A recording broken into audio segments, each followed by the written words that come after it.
All right, election day is Tuesday, today is Sunday, and here's some insights on what to look for on Big Tuesday. Let's go. First, let's do a quick rundown of the polls. YouGov has Harris winning with 276. The CNN SSRS poll has Harris winning at 278. Cenk Uygur of the Young Turks has too close to call. Nate Silver also has too close to call. And he has Harris winning Michigan and Wisconsin, with Trump winning North Carolina, Nevada, Georgia, and Pennsylvania, which would give Trump the win. So the Lunds poll and Nate Silver both say too close to call, but leaning Trump. Maris poll has Harris winning with 270 of the Electoral College, and also notes that Nevada and Georgia are toss-ups. The Atlantis Intel polling has Trump winning with 312, saying that he wins all swing states, which won't happen. Fingers crossed. And we have the True Folger Insider with 306 for Electoral College for Trump winning. And they have Trump winning all swing states except for Nevada, which again, we hope doesn't happen. And again, this election will come down to the swing states, right? Where it's close between Harris and Trump. These states are Arizona, Georgia, Michigan, Nevada, North Carolina, Pennsylvania, and Wisconsin. But as we'll see later in these points, new states are looking more and more like they could be swing states, specifically Iowa and also maybe New Hampshire. So to summarize Nate Silver's findings in polling, as of November 3rd, he has Trump leading Arizona 49 to 46.8, Trump leading Georgia with 48.8 to 47.8, Michigan, Harris leading 48.7 to 46.8, Nevada, Harris leads 49 to Trump's 46. North Carolina, Trump leads 48.6 to 47.2. Pennsylvania, Harris leads with 48.8% to Trump's 47.5. And Wisconsin, Harris leads 48.8% to Trump's 47.5. So a lot of these are within the margin of error, right? So get your friends out if they live in those areas for sure. So as I was just saying, Iowa, Trump won actually by 8.2 percentage points in 2020.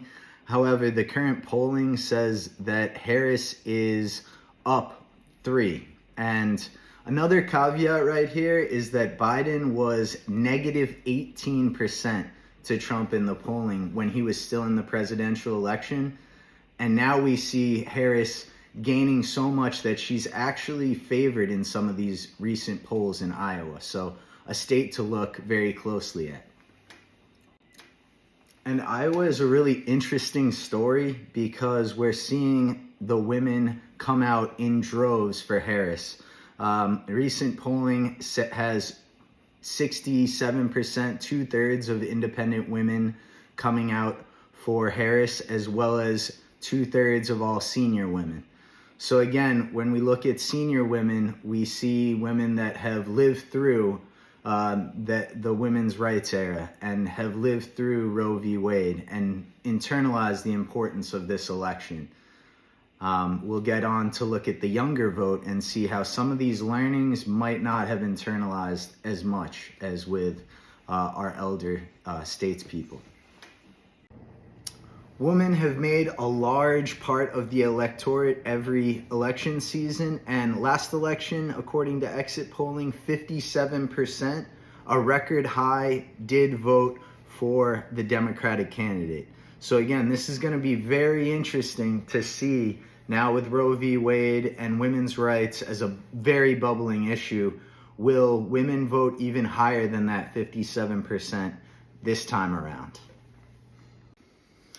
Young voters gonna play a tremendous role in this election. Voters age 18 to 29. Harvard Institute of Politics says that Vice President Kamala Harris has a 17-point lead over former President Donald Trump 49 to 32%.